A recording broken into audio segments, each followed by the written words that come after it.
Hello, everyone. Welcome to Mupo and Friends. We are, Jessilyn Persson, and I'm Michele Mupo. and we're brought to you by Mupo TV. And you can catch all our shows at www.mupoentertainment.com or www.mupotv.com. And it's important that you go to mupotv.com and watch the premiere live on Sundays at 2 p.m. Eastern. That's right. 2 p.m. Eastern. Go to mupotv.com. That's mupotv.com. And reason being is we're not going to do the live chats for a while. We're just going to try something a little different because we know that you are going to go to mupotv.com. And when you do, you're going to see all those TV shows there. And we had some pretty cool guests who have even told us things that they've never told anyone before. They sure have. It's been awesome when we interview guests and we come up with a little aha in their mind where they're like, oh, that's a good question. So tune in and listen to what they have to say. So Michele, did you have a Mupo awesome week? I did actually. I got to tell you, I'm very excited about this MupoCon. Me too. I really am. I cannot wait until we can have all of our Mupo talent and then some Yep. come together and do some heavy duty stuff. Absolutely. And I heard you're going to bring in some A-listers. Yeah, it looks that way. It looks that way. It's, it's in God's hands. Let's see. So are you having a Mupo awesome week? I am. I absolutely am. I mean, I'm excited for MupoCon as well. I know it's a lot of work to plan, but I always love a big event. And I mean, I haven't been to Jersey yet, so there's a first for everything. Well, Jersey is the place to be. And we're going to take a quick commercial break and we'll be right back with our special guest.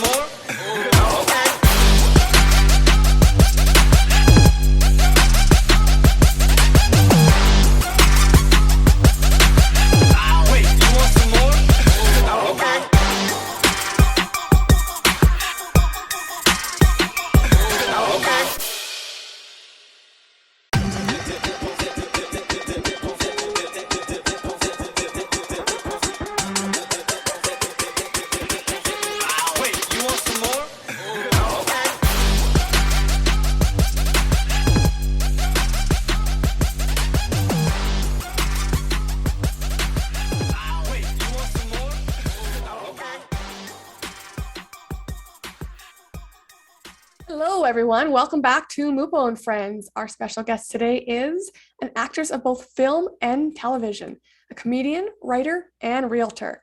With improvisational roots in Second City, she still keeps her improv skills honed at the Village Theater in Atlanta. She's run the gamut on film, from the critically acclaimed The Glorias to the award-winning short film Peggy, as well as series television, including Tyler Perry's The Haves and Have-Nots, and Intersection on Netflix, which she also co-created and wrote. Currently, she can be seen as Read Aloud in A Loud House Christmas on Nickelodeon and Paramount Plus. Please welcome Muretta Moss. Hi, Muretta. How are you? Hi, Muretta. Hi, doing well. Thank you for having me. I like that introduction. Well, we're very excited. And one thing we want to ask is there are so many Christmas movies out there. What's special about A Loud House Christmas? Please tell us. Okay. By golly, I feel like there was just an influx of Christmas movies this past year, because there's so many right now. But A Loud House Christmas is fantastic. It's definitely a must watch. It's based on the Emmy award-winning animated series on Nickelodeon, and we take that animation into real life. So even if you're not a fan of or are privy to the Loud House show, A Loud House Christmas is for everyone. It is fun, it's quick, it's action-packed, and it really just gives you the warm and fuzzies afterwards. But it's got it's really funny too. It's not some sappy Christmas movie. You're gonna get the punches and jabs from all these cute kids, and as an adult, you're gonna be able to take it in. Is the acting process different when bringing in animated characters into the real world? That's a great question. And it is just in the mind.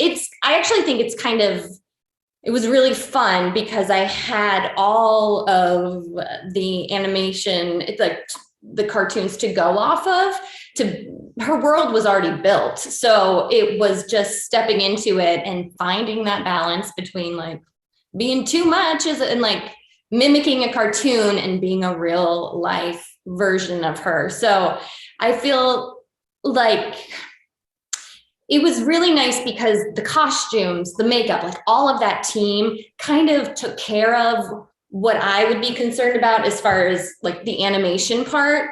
And then once you're in costume, you're like, oh, here she is. And it was just really easy to bring her to life. But hands off to like the whole team of hair, makeup, costumes, like that made it all come together.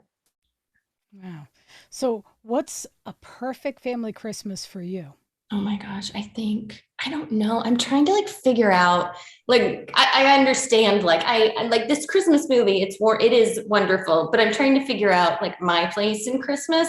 Love the holidays.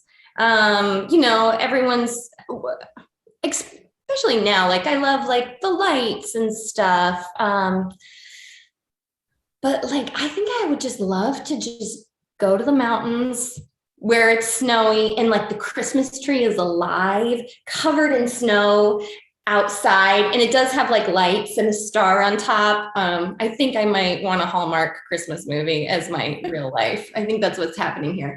And I just want to like for a month, like with my family, but like kind of shut away from like the rest of it, like all of the doings that have to happen.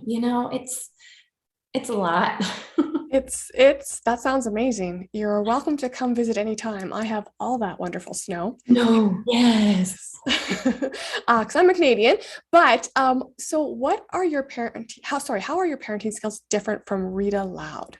Okay, so I have 2 stepkids. I don't have any biological kids. That was never like in a desire to have biological kids. So, man, being a stepmom, it's like there's so much. You asked what the difference was. I don't know. I actually really like Read Aloud. She lets these kids, be individuals. And she's just like, okay, everyone's alive. Great. Here if you need me. Cause kids are loud, kids are messy, and they just do their thing. And they, from my experience, they like play fight until it gets too rough. And then I'm like, yeah, he kicked you, but I saw you punch him earlier. So, that's just when you play rough, sometimes you get hurt. I feel like that's very similar to me in Read Aloud, but I need a quiet house. I need introvert time. So sometimes I'll just like go away into the bedroom and take some quiet time. That is how I can be my best self to everyone in the household. I could definitely relate to that. Now, what led to creating the web series Died, Highlighted, and Hopeful? Oh gosh, I love that web series. It was, I guess this happens a lot, but it like this nice synchronicity of friendship, funniness, and like writing. Like my good friends, well, actually just one of my friends, Allison, we were both like, we want to write something that is like fun and female, but not centered around like getting the guy, we wanted it just to be upbeat and quirky and express ourselves and go on and like kind of have adventures. So it was just birthed in a coffee shop in LA, and it was so fun to write. We wrote so many like just very we have the same comedic sense. So there's a lot we wrote, and then and filming it was just a dream too. We grabbed our friend Sarah, who is so not industry. She's just whatever she does, she's just herself, and it's all you need. So that was was really, I love that. Sometimes, when you have that like magic, I'm sure like you do, like it just is magic, and you just gotta hold on to it sometimes. Have you ever had internal dialogue like the guests in Peggy, the award-winning short film? Oh man, yes. All I have is this talking head. I always say my internal dialogue will change based on like whatever I'm reading or streaming. If I watch Sex in the City, which I did, it was my 2020 like regret not having binge watched again Sex in the City, and in 2021 I accomplished it. So that is great. But when I am watching that, I just like think and treat my day like Carrie does, and it's weird that happens. She was a little cynical though. Peggy was. So I'm not super cynical, but I did just learn that some people don't have this internal dialogue going on, but I always have a chatty head. That's good. Now, are you a Virgo that you have a chatty head, or? No, I'm a Taurus. I'm a Taurus in like sun, moon, and like whatever the third one. I'm a three. Right on. Because I got people talking to me all day long. Oh yeah. So behind the screen is a modern silent short film, right? So how was the approach to that different from the film with spoken lines? Well, I personally I was trying to be, I wasn't trying, but I lean into comedy. So I was trying to be a little like funnier with my, just like, and when, you enter the door, just a little like quirkier. And they were like, no. So I would actually say, surprisingly, you have to be very specific and small, like everything already has to be there when, like everything that's written on the page and like the characters, it's already in there. And you have to just really know it in the same way as dialogue, but I feel like it just has to hit every place in your body so it doesn't look forced. You're not like, what is it that we do when we like indicate things? Like it just has to flow. So it did take some adjustment, but Jennifer Caruso, the director, she knew what she wanted, and she's a great director and writer, even though it was a silent film. Like I loved her vision, and it was really fun to work on that. Awesome. And we're going to take a quick commercial break, and we'll be right back with our special guest.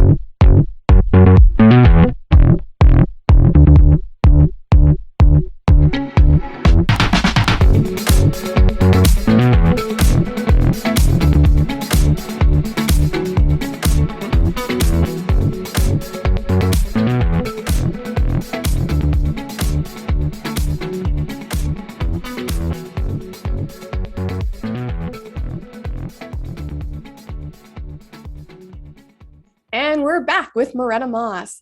So you worked on 2 Tyler Perry shows, The Haves and the Have-Nots, and Too Close to Home. Yeah. He's known for having casts that are close. What was the experience like working with them? Well, I am not a series regular on either of those shows. So there is so much dialogue that every cast member has to go through, so many pages. They move so fast that from my experience on those sets, I was just nervous, prepared, and I think I said that I was an introvert, like needing kind of quiet, and the same kind of, in order to be and give, because there are long days on set sometimes, I tend to like keep to myself a little bit more, because everyone's there doing a job. And so are they close? I'm sure like the series regulars are, because the way he cares about his cast so much, and puts them in a movie, or like he really, I feel like it's a nice little club. But I wasn't really privy to the the closeness, even though I feel like Mr. Perry is very accessible when he's on set. He's there, he's present, and I love him. Yeah, he's like he'll work with you. He's just like a great man. Yeah. You co-created, wrote, and starred in your passion project, Intersection. What gave you the idea, and how did it come to fruition? So Intersection is a dark comedy about gentrification and the community and people going through it. So it's not necessarily, you wouldn't think, a funny topic, but we did our best to kind of, we say you're either going to laugh or cry. And I play a realtor, Mary Margaret. She's a crazed realtor, just after that sale. And I did it based on some experiences that I had in real life, just being a realtor, working in some historically Black neighborhoods and flipping homes and doing things that I didn't fully understand my impact in a community. So I took that to the writer's room. So it was really easy for me to write, like for myself. And so the two other co-creators have like just similar experiences. We had a diverse writing team of all women. So, oh gosh, the passion project. It was a lot of work, and it was based on a lot of like real life experiences, and I'm proud of it. It's something. I forget the question. I got all wrapped up in it, but mostly it's based on like, I am not Mary Margaret, because if you watch it, you'll be like, oh gosh, but some of my experiences do trickle in there. So do you think it's easier or harder to act in a project that you've also written? I think it's easier. And most of my, like when I write, I'm like, oh, I know exactly, you just know exactly what you want. Like I know like every line of why it's there. And I think it's easier. It's a lot of hats on set, and sometimes when you're an actor, you're like, I just want to be an actor. I don't want to have to like tend to craft services or what have you. But yeah, I knew my character, Mary Margaret, very well, and I knew what would be too much. And I also was like, I know that as far as real estate stuff, this could actually happen. Like, this woman kind of exists out in the world. So I really enjoyed taking her on, and it helps with when I write. It makes me more specific in casting, because sometimes you just have to, like, people's essences are really what you want. I know acting is important, and like, I get it, but if we say everyone is a good actor here, then you want someone that fits that essence. So I don't know if that makes sense, but when you write a character, you know their essence. So just easy.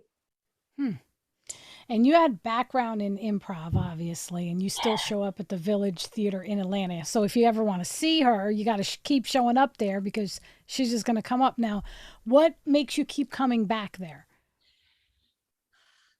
Improv. At your home. Yeah. What'd you say? I said that's your home, right? It is. I love improv for so many reasons. It is a wonderful outlet to be able to perform. I feel, so you can get up on stage, and this makes me sound maybe lazy, but like, you don't have to have all these lines memorized, but so you just come up stage being like fully you and looking for connection with your ensemble. And I think that is where really great, a lot of funny stuff comes. It's based on, and I love connection. It's my love language. So yeah. And I see, like, whenever I'm not performing, because sometimes I'll like, I'm doing too much improv. I really want to focus on, acting and writing. And then I miss it. I miss the people. I miss the immediate gratification of saying something and people laugh. I mean, I don't I always say I can't tell you a joke, but like I can make you laugh doing improv. So that's just a wonderful feeling, because usually like we're all, the whole audience and everyone on stage, we're all in it together. I love it. And I feel like laughing. I love to laugh. So yeah, you have to be really talented to do that. And I don't think people realize how hard it is to just get up on stage and just go off and do your thing, you know? Well, it's very takes hard. Training. It's not just getting up there and just like saying stuff. We have these like basically rules to improv that are meant to be broken, but you have these rules as the foundation to create this. And I actually think anyone who just kind of, if they take some classes and let go of their armor of what they think funny is and just allow a scene to unfold, a moment to unfold, then anyone can do it. I really encourage anyone, even if they're like a shy. I think it's one of the best, safest environments. So I'll see you on stage. Sounds good. So you were on The Price is Right with your improv team. What was that like? Yes, I was. It was so fun. So, yeah, we went and, you sit, you wait almost all day to get on The Price is Right. They interview you. We're all having a good time. We wore matching shirts. And then they called my name, and I was the first name called at the start of the show. It was so exciting. And I did not listen to myself at all. It was so loud. I was just like people in the audience screaming numbers, and I'm just like so excited to be there. I feel like I left my body. So I barely made it out of contestants row. And then this I spun the wheel and it landed on like $100 or $1. So, so I got to go to the Showcase Showdown, won $1,000 cash, just like that. So the Showcase Showdown was amazing. I was there. Drew Carey was the host when I was there. And I lost big though. Spoiler alert, I didn't win the Showcase Showdown. Like I underbid by maybe 15 or 20K, which is a big deal because it was a super good prize. I could have been driving a Mercedes-Benz convertible, just as a budding actress in LA, and that would have been amazing, but not meant to be. Yeah. We're going to take a commercial break and we'll be right back.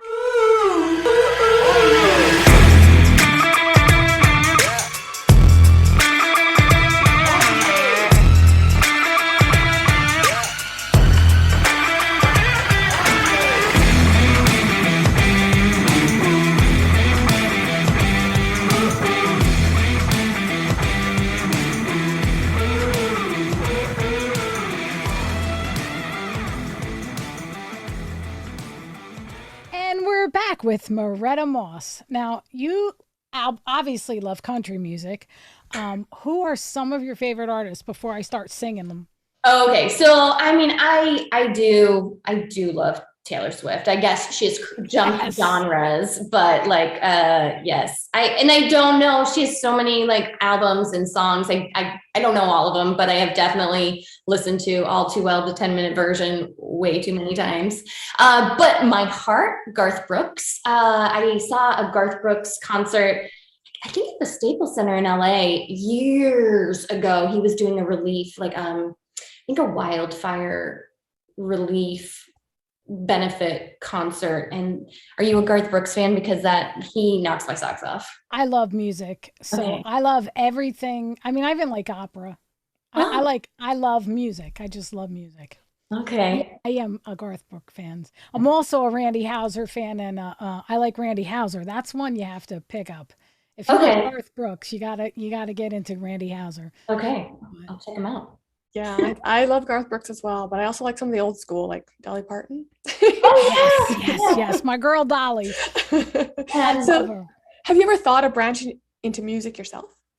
Oh, great question. No, I wish. If I could be anything, it would be like a country music star. I do envision myself like on stage, like strumming a guitar or a banjo or what have you. But I'm not blessed. I cannot offer anything in the music world that, like, I just don't have that level. I know that. So yeah, but I would love, you remember when Gwyneth Paltrow did, I can't remember what it was, but she did a movie where she got to sing. Country Strong. Is that what it was? Yes. Country.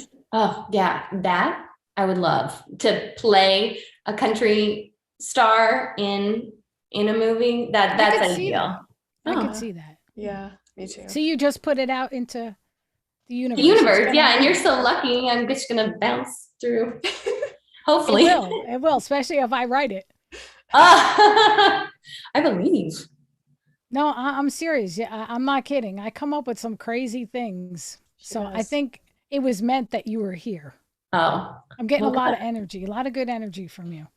Nice. So tell us about your podcast, Counter Parenting. Okay, so I kind of went into this. I went on a little tyrant when you asked me, like, how you and Rita are different, and I was like, listen, parenting, step parenting. It is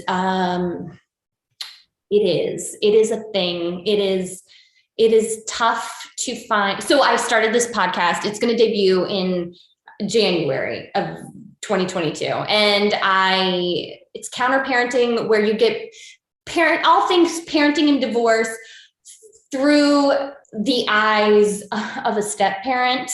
Because I just wish I had a kind of a step parent support group sometimes, because we are in these kids' lives and we have this family, and then the kids leave and they have the other side of the family, and these parenting, like, if I always say that your partner is going to have the same relationship with their ex as they did when they were married. So if it was messy, and they didn't work it out and come to good terms, That's like true. that's how they communicate. And it is not something that I want in my life, as far as just the power plays that happen. So I speak to, like, a lawyer, and we talk about the parenting plan, what actually is, like, written in gold, and, like, can't be changed. But what are some things when the judge says you have to work together, and just, like, sometimes, like, moving houses and distances, those are all things that I'm just, like, curious about. And then speak to a therapist, talking about, like, the effects, like, what type of step parent is best for the kids? Is it okay to discipline them?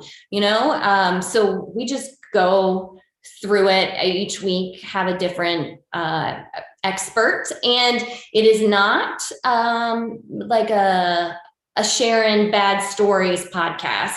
We have a question from a listener, and some of the times they're mine, that we ask that's, like, very specific to, like, a situation, but it's not like just sharing horror stories, because that's not, being a step parent isn't horrible. There's just so much that I wish I had known. And so I could have been in a better headspace, and it has nothing to do with being maternal or a parent. It's balancing the line of having kids in your house and what I'm so consistent with things. And is it too much? I don't know. That makes sense. It does. So even though you've already done a large body of work, is there any genre or medium you have yet to conquer?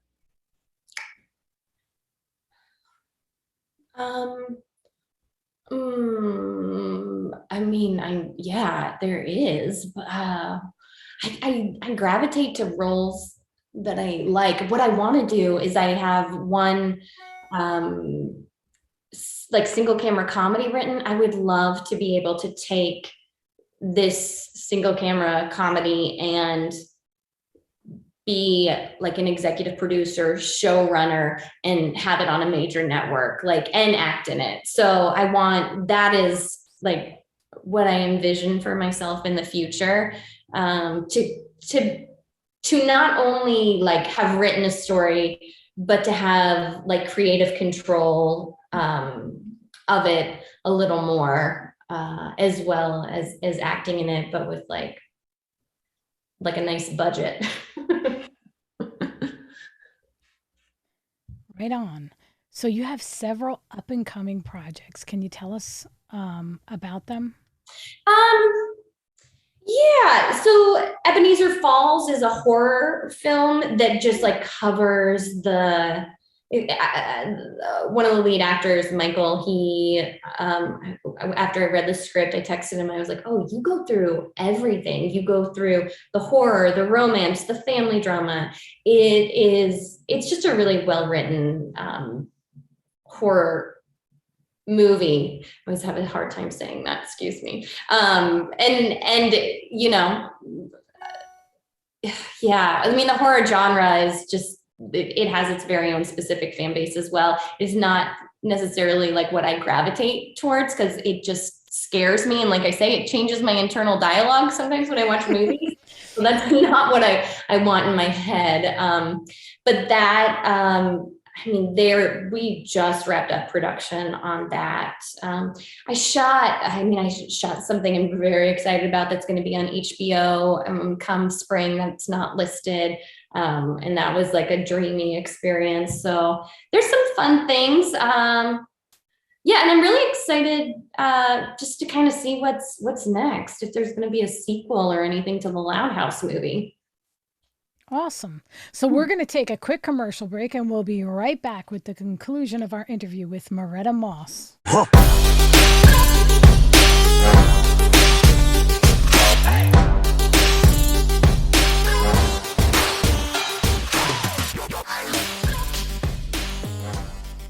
And we're back with Muretta Moss. So before we wrap things up, we have one last question. Okay. If you were to interview yourself, what question would you ask and what would the answer be? Oh, I don't know. Okay, let's see. If I was going to interview myself, I don't know. When I'm like, what would you say to your younger self? Something mopey, but like Muretta, when you're 90, what are you going to be doing? And then I'd be like, I'm going to be so sprightly. And this might be TMI, but especially like as a Nickelodeon mom, but I want to experiment, do some crazy things that I just kind of have been a little uptight about. So when I'm 90, I'm just gonna be a rock star. Right. Awesome. Thank you. It's been a treat visiting with you.